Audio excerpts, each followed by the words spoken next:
In this session, we are discussing about integrity in administration, which is a very important concept in the subject public administration.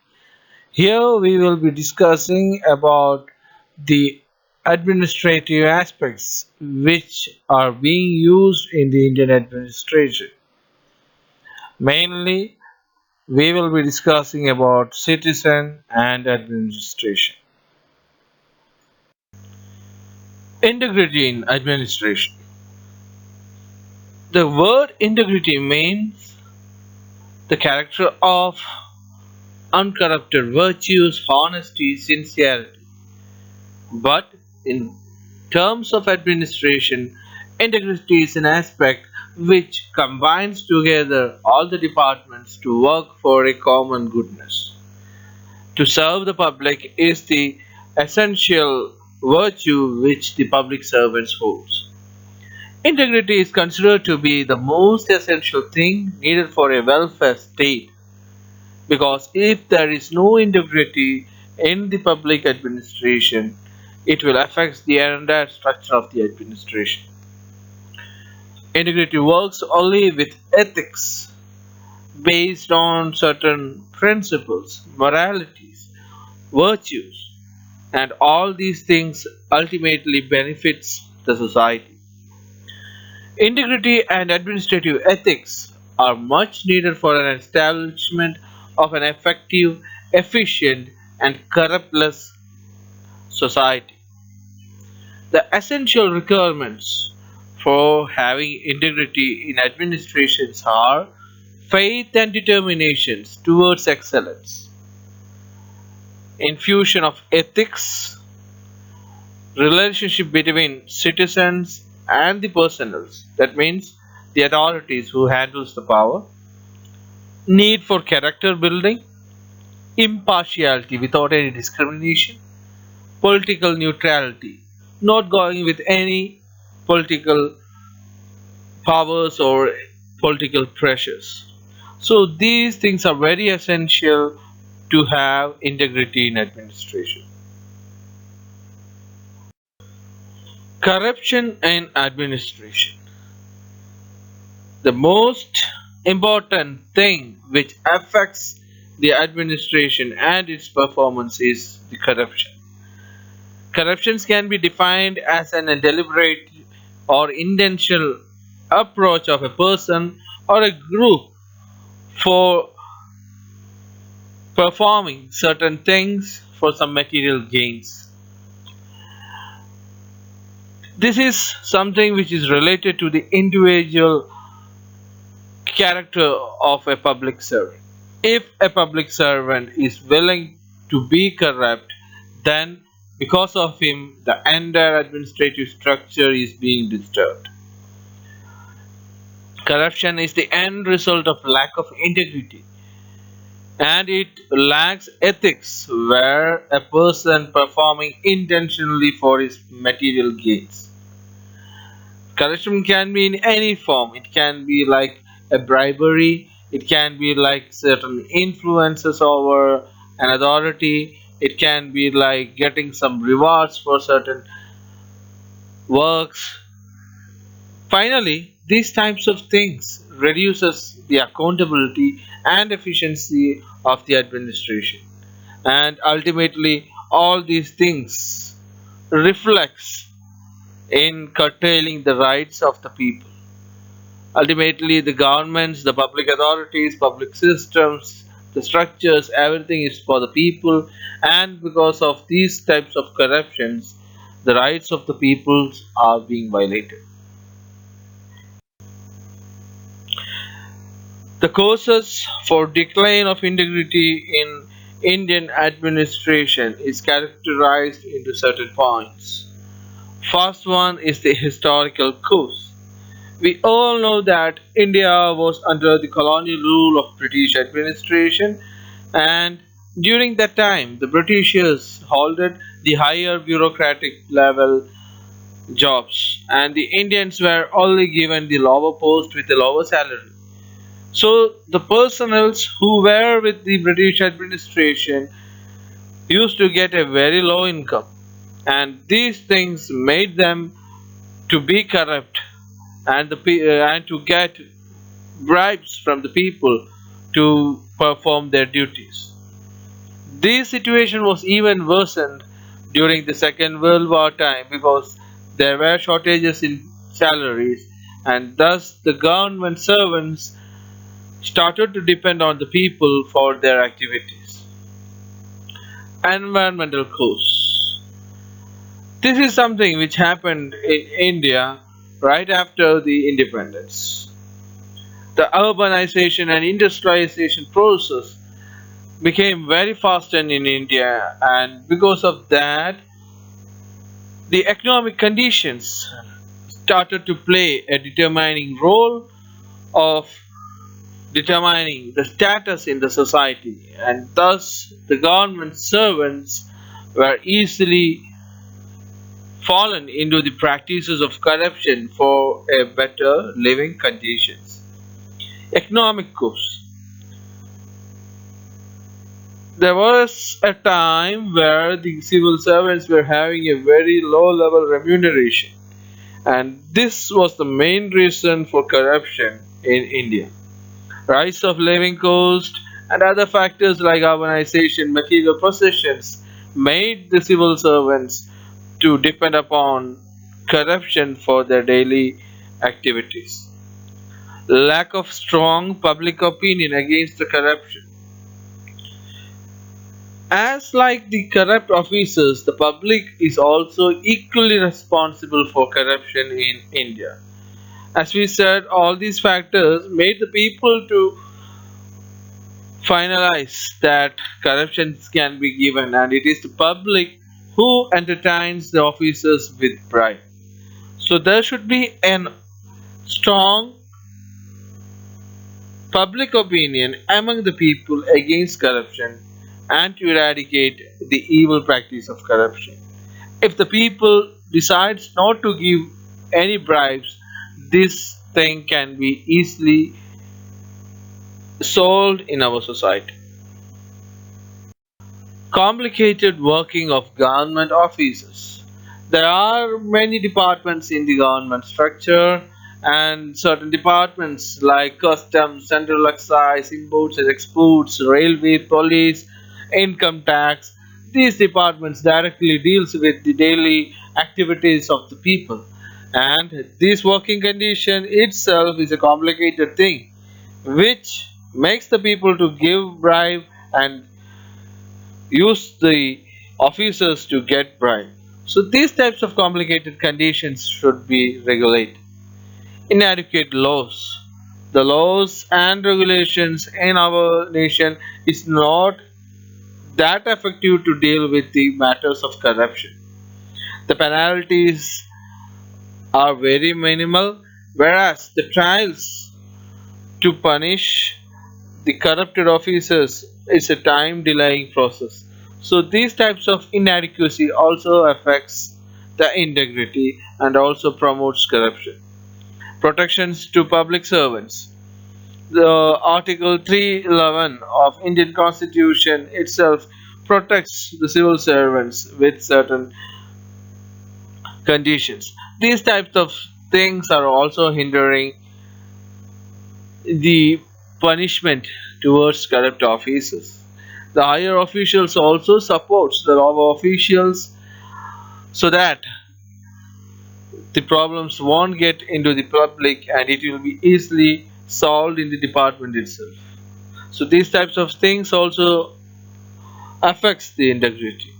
Conspiracy with industrial magnates for personal benefits. This is one of the most important thing which is happening in our nation. The powerful group of people or industrialist or capitalist or business magnates plays a very crucial role in the government administration. These are the people who influences the officers and offers them with the bribes, and these types of industrialists for their personal gains used to misuse the powers and functions of the officers by giving them bribes. Pressure groups. Pressure groups are the one which really influences the officials, especially commercial and trade associations. And these types of associations can easily make pressure over the official to, to influence his decisions. As we said, the industrial groups will often conduct certain dinner parties, other attractive things for the officials to get their works done, and these types of pressure groups also makes the employees to go behind the bribery or corruption. Citizen and administration. In a democratic system, the most important focal point is the citizen. The entire system, the entire structure are made for the protection of the citizen. The ultimate rights of the citizens are to be protected, and all the administrative structures are there for the transitions happens among the people. The welfare state concept gives more importance to be more citizen, and the welfare state concept had made the administration and citizen much closer. The important weapon in the hands of people in democracy is the election, where the people themselves selects their representative and indulge in the activities of governance. The modern welfare states plays a prominent role in providing the amenities like education, health, employment, transport, and thus the relationship between the administration and citizen is growing day to day in all the parts of the world. In India, also these things are happening. According to Mohit Bhattacharya, the general perception of people about administration are unhelpful attitude of officials, especially the lower level functionaries. Citizens' ignorance about the procedures in getting things done, excessive delay and waiting period, favoritism in administration, corruption among officials, reliance of middlemen to get things done, rich poor discrimination in administration.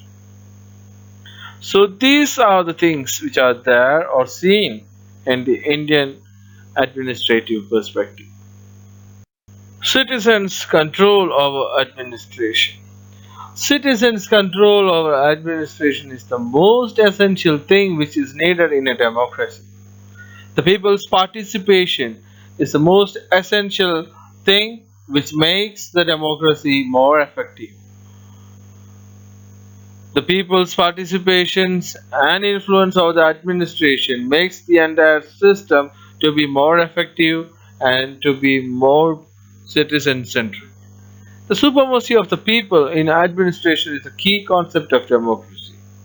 Here, the final authority is vested with the people and it is being carried out in a democratic system through the method of elections. The citizen control over administration can be studied under two heads.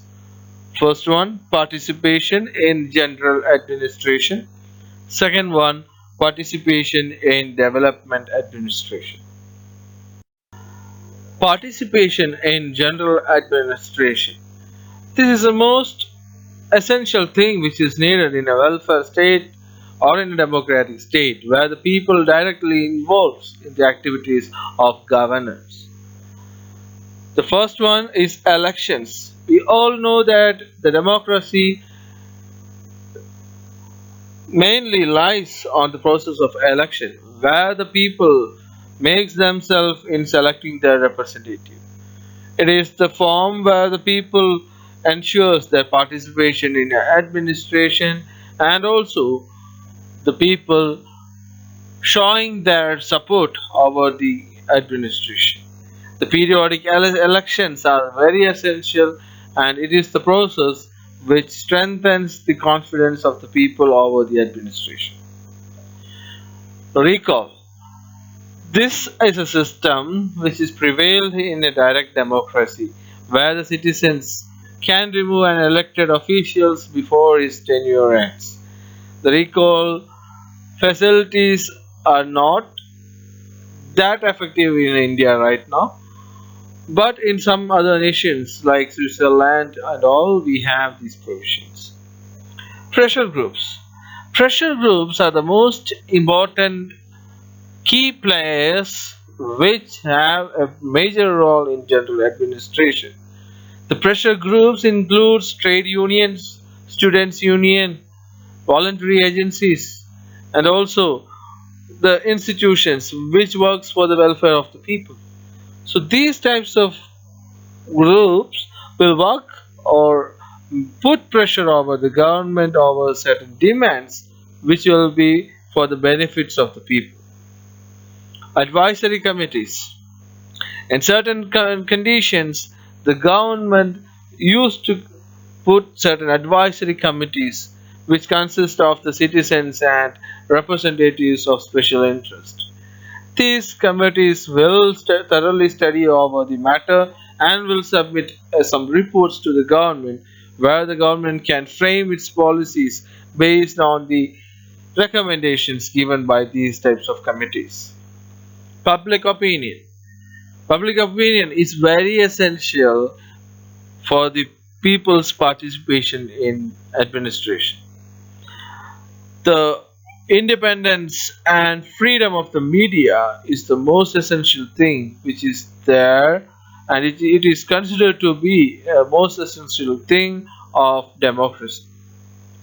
The various agencies like press, radios, televisions, political parties, institutions, all these groups plays a prominent role in framing the public opinion, and thus they plays a role as the fourth estate of democracy.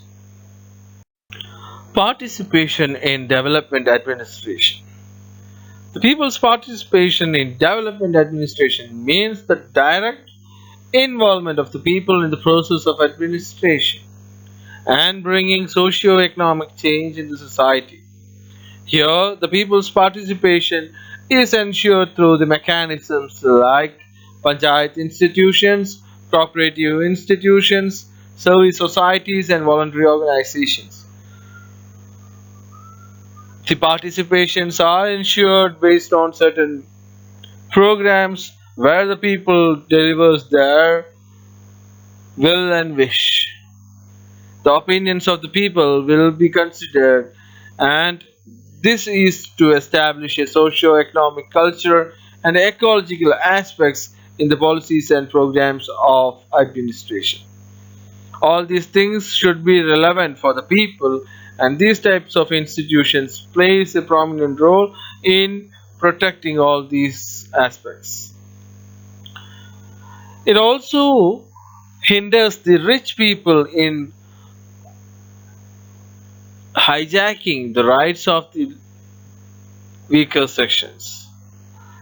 It also reduces the financial burdens and provides sustainable development by involving the participation of the people in decision making.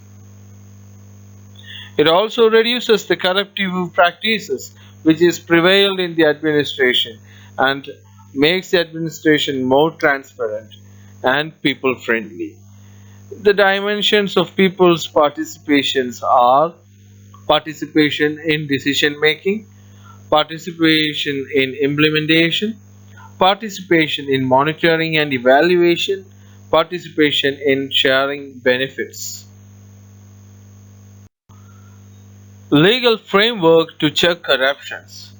The legal framework which initiated in India to curb corruptions are Prevention of Corruption Act of 1947.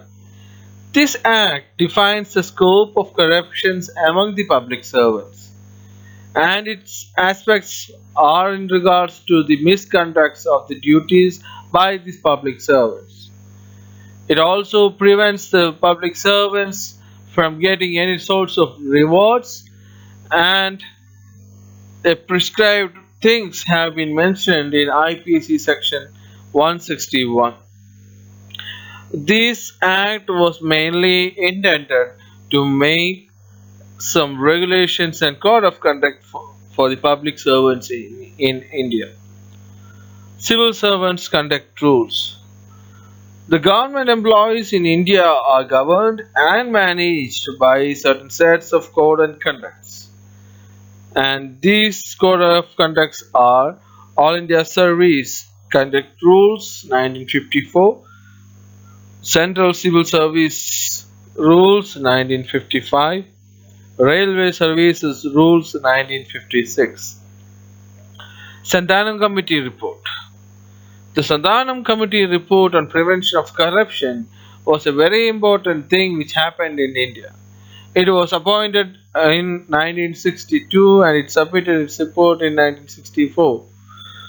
The committee recommended for certain level of changes in the administrative perspective of India, and as per the recommendation of the committee, Central Vigilance Commissions at central government level and state level vigilance commissions were initiated to check the activities against corruptions. Central Bureau of Investigation (CBI).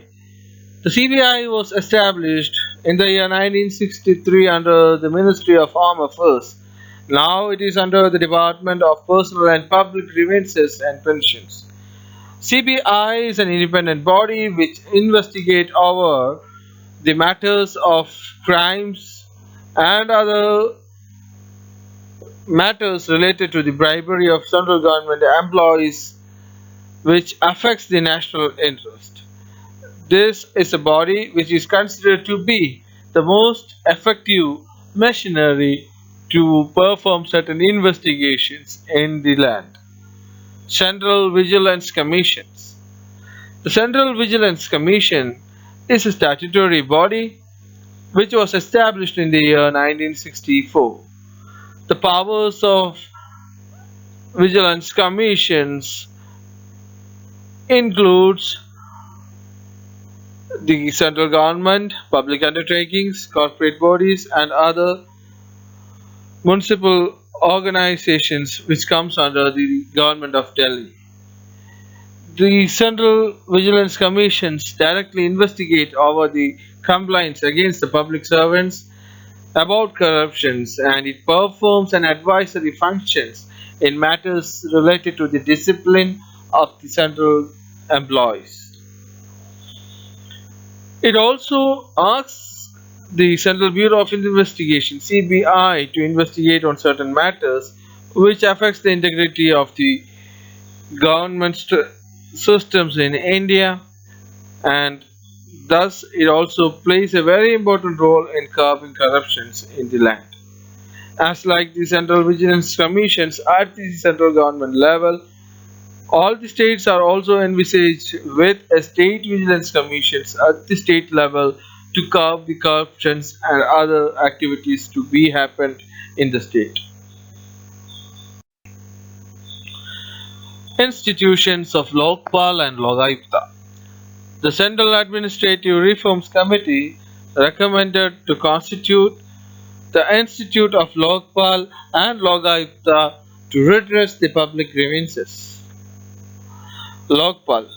Lokpal is appointed by the President of India by the recommendation of a selection committee which consists of the Prime Minister, the Chief Justice of India, Speaker of Lok Sabha and the opposition leader of Lok Sabha. The Lokpal consists of a chairperson and 8 members. 4 members will be judicial members and will be having an experience as former Chief Justice of High Courts, and 4 will be from the administrative perspective and will be having experiences in All India Service or Central Service. The chairperson should be a Chief Justice or Justice of Supreme Court, and it is appointed based on Lokpal and Lokayukta Act of 2013. The Lokpal will investigate the administrative acts and can inquire into allegations of corruptions against the Prime Minister and other ministers and other officials at the central level. The main aim of this body is to prevent corruptions of the public servants and to maintain and to investigate about the matters which deals with corruptions. It can direct the Central Bureau of Investigations for further investigations. Logayukta. As like Lokpal, Logayukta is also constituted in India to investigate on the matters related to the particular state. Here, the Logayukta will investigate the corruptions and maladministrations of public servants at the state level. It is appointed by the governors of the particular state and it consists of a chairperson and 3 members. Right to information or RTI. The right to information is the right conferred to the people or the citizens of India to know about the governmental proceedings. According to the RTI Act of 2005, it provides legal rights to all the citizens of India to get information about government instruments on request. Here, the citizens are able to get all the proceedings which are happening in the governmental institutions. The basic objective is to provide transparency and accountability in the matters of governmental activities.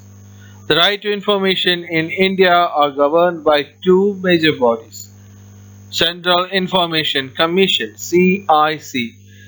This body is under the Chief Information Commissioner, who will be the head of all the central government departments with individual public information officers and comes directly under the President of India. State Information Officers. This body is under the State Public Information Officer and will control over all the state departments with public information officers, and this office directly comes under the governor of the corresponding state. As per the Right to Information Act, the citizens are enabled with the right to inspect the works, documentations, records and other modules and to know about the things which are happening inside the government. Here the informations are based on a prescribed fee remittance and the citizens are given the right to get the information within 30 days. 5 additional days will be given if the matter is to be transferred from the Central Public Information Officer. Information about life and liberty of an individual should be transferred within 48 hours as it is of emergency in condition.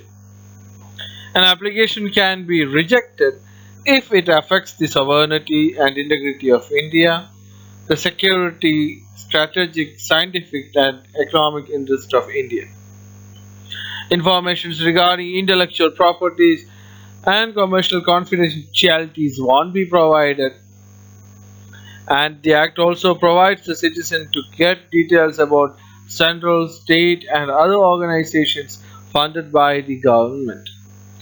This right is a legal right of the citizen and can be appealed to the Information Commissioner if any rights are being rejected. Right to services.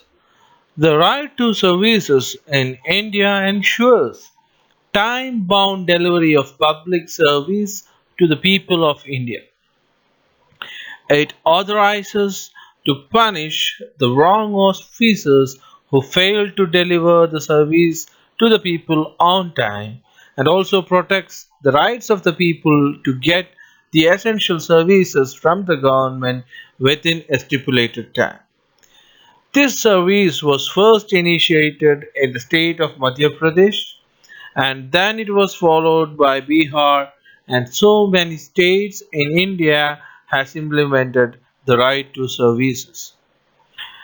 This service is considered to be the best way to reduce corruption and also to introduce transparency in public sector. The provisions of right to services meets the quality standard and also deliver transparency in public service. The common public services like issuing of birth certificate, death certificate, electric connections, telephone connections, voters ID cards are being given to the people on time without any time delay and also without any sorts of corruptions. According to right to services, the citizens will be provided with an acknowledgement while they are applying for a service. And the stipulated officer who are there to assign the service has to deliver the service within that time, and if he fails to do so, the applicant can appeal to higher officials regarding the violation of his rights. The right to service is a legal provision which envisages the citizen to receive the public service without any sorts of corruptions or any illegal manners and to get all the service on time. Administrative Reforms Committee. The Administrative Reforms Committees are constituted to research about the administrative perspective that has to be incorporated in the public administration of India. These committees will look into the aspects which has to be introduced to the administration and also recommend certain steps to the government for better delivery of services to the people. So far, two administrative reforms committees have taken place in India, and based on these committee reports, many reformations have happened in our country. First Administrative Reforms Committee. The first Administrative Reforms Commission was set up in the year 1966 to examine the public administration of the country. The commission was initially chaired by Morarji Desai and later K. Hanumantayya became the chairman. The commission has set up 29 study teams, 13 working groups and one task force to cover all the aspects. The committee submitted 20 reports with 537 major recommendations and placed before the parliament in the year 1977. The recommendations of the first ARC for reforms and reorganization involved the following aspects: the machinery of the Government of India and its procedural work, the machinery for planning at all levels, center-state relationship, financial administration, personal administration, economic administration, administration at the state level, district administration, agricultural administration, problems or redress of citizens' grievances. Second Administrative Reforms Commission.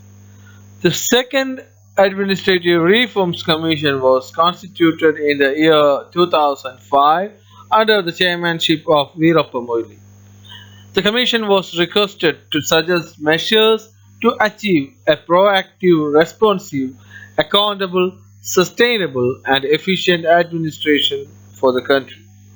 The committee has submitted 15 reports to the government for consideration, and the key matters which included were a right to information, master key to good governance, unlocking human capitals, crisis management, ethics in governance, public order, local governance, capacity building for conflict resolution, combating terrorism, social capital, refurbishing of personal administration, promoting e-governance, citizen-centric administration, organizational structure of Government of India, strengthening financial management system, state and district administration.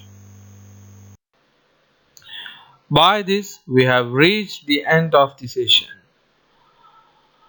If you like the sessions, please subscribe the channel Public Policy Tracker, and also please press the bell icon for further notifications in the future. Likes and comments are requested, and if you have any suggestions, please give up your suggestions so that the further section can be improved based on that. Thank you.